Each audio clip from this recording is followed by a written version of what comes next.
ಪರಂ ಶಾಂತಿ.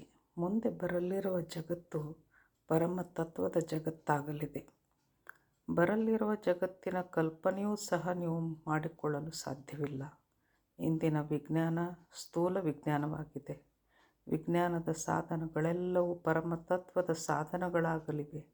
Negative ಭಸ್ಮವಾಗಿ, ನಮ್ಮ ಸಂಕಲ್ಪಗಳೆಲ್ಲವೂ ಶುದ್ಧವಾಗಿ, ವಾಯುಮಂಡಲ ಪಾಸಿಟಿವ್ ಆಗುತ್ತದೆ. ಶರೀರವೂ ಸಹ ಪರಮತತ್ವದ ಶರೀರವಾಗಲಿದೆ. ಶರೀರದಲ್ಲಿನ ಜಲ ಮತ್ತು ಪೃಥ್ವಿ ತತ್ವವು ಹೋಗಿ ಕೇವಲ 3 ಪರಮತತ್ವಗಳಲ್ಲಿ ಶರೀರವು ನಿರ್ಮಾಣವಾಗಲಿದ್ದು ನಾವು ಮೇಲೆ ಹಾರಬಹುದಾಗಿದೆ. ನಮ್ಮ ಗ್ಯಾಲಕ್ಸಿ, ಯೂನಿವರ್ಸ್, ಮಲ್ಟಿವರ್ಸ್ಗಳೆಲ್ಲವೂ ಪರಿವರ್ತನೆ ಹೊಂದಿ ಸಂಪೂರ್ಣ ಪರಮತತ್ವದ ಜಗತ್ತು ನಿರ್ಮಾಣವಾಗಲಿದೆ.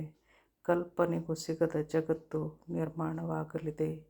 ಇದನ್ನು ಯಾರೂ ಸಹ ಊಹಿಸಿರಲು ಸಾಧ್ಯವಿಲ್ಲ. ಪರಮ ಶಾಂತಿ.